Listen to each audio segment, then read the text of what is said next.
ஒன்றும் கிடையாது. போன மாதம் என் வீட்டுக்கு வந்து ரிஷபானந்த சித்தர் அப்படின்னு ஒருத்தர் வந்தார். எனக்கு ஃபோன் பண்ணார். சார், இந்த மாதிரி என் பேர் ரிஷபானந்த சித்தர், நான் காங்கேயத்தில் இருக்கேன், என்னை பற்றி கேள்விப்பட்டிருக்கீங்களான்னு கேட்டார். இல்லைண்ணே. நான் என்ன சார், நீங்கள் யூடியூப்பில் பாருங்கள் என்னை பற்றி என்னார். சரி பார்க்குறப்ப என்ன விஷயம்னு. இல்லை, நான் உங்களை பார்க்கணும், உங்கள் ஃபேன் அப்படின்னாரு.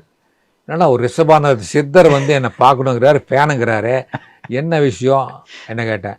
இல்லை, உங்களை பார்க்கணும், பேசணும், ஒரு அரை மணி நேரம் பேசணும்னு. சரி நீங்கள் வாங்கன்னு சொல்லிட்டு நான் அவரை பற்றி பார்த்தேன். யூடியூப்பில் பார்த்தா அவர் நிறைய ஸ்பீச் கொடுத்துருக்காரு. அது இல்லாமல் வருஷத்துக்கு ஒரு 2500 தூய்மை பணியாளருக்கு ட்ரெஸ் எடுத்து கொடுக்குறாரு. அந்த ஒரு பணியை போயிட்டுருக்காரு. அவரை பார்க்குறதுக்கு அப்பாயின்மெண்ட் வாங்கிட்டு நிறைய பேர் வெயிட் பண்ணுறாங்க பார்க்குறதுக்கு. அவர் வந்து இந்த ஆரோஸ்கோப்பெல்லாம் பார்ப்பார் போல இருக்குது. அதுக்காக அவர் பார்க்குறதுக்காக பெரிய பெரிய பணக்காரங்கள்லாம் வந்து இது பண்ணுறத கீழே நான் பார்த்தேன், அந்த கமெண்ட்ஸ் எல்லாம் பார்த்தேன். அப்பேற்பட்ட ஒருத்தர் வந்து என்னை பார்க்க வர்றாருன்னா உண்மையிலேயே ஆச்சரியமாக இருந்தது. கரெக்டாக சாயந்தரம் 5 மணிக்கு வந்தார் வீட்டுக்கு. வீட்டுக்கு வந்த உடனே பார்த்தா வயசு வந்து 40 தான் இருக்கும் அவருக்கு.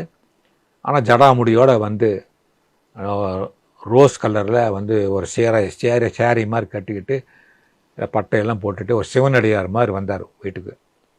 நான் வந்து வாங்க அப்படி உட்காந்து பேசினேன். நீங்களை பார்த்தா வந்து ஒரு சிவனடியார் மாதிரி இருக்கீங்க, ரொம்ப சந்தோஷம் வீட்டுக்கு வந்ததுக்கு. ஆனால் என்னுடைய ஃபேனுன்னு சொல்கிறீங்க, பொருந்தலையே அப்படின்னு கேட்டேன் நான். அதான் தப்பாக எல்லாம் புரிஞ்சிட்டு இருக்காங்க. உங்கள் எழுத்தில் வந்து ஆன்மீகம் தெரியுது.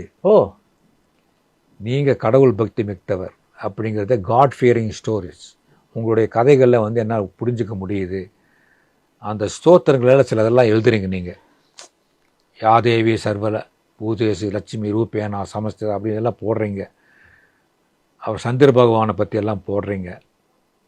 திருப்பதியில் ஏன் இவ்வளோ கூட்டம்னா அங்கே சந்திரன் ஒரு ஆதிக்கம் இருக்குங்கிற எல்லாம் நீங்கள் எழுதுறீங்க. கதையில் அதை மிக்ஸ் பண்ணுறீங்க, அளவாக மிக்ஸ் பண்ணுறீங்க. இதெல்லாம் நான் கவனித்தேன். அப்போ உங்ககிட்ட வந்து ஒரு டிவைன் பவர் இருக்குது, அதனால தான் உங்களுக்கு எழுத வருதுன்னு சொல்லி நான் பார்க்க வந்தேன் உங்களை. Naga double roasted rava and Naga கடலை மாவு.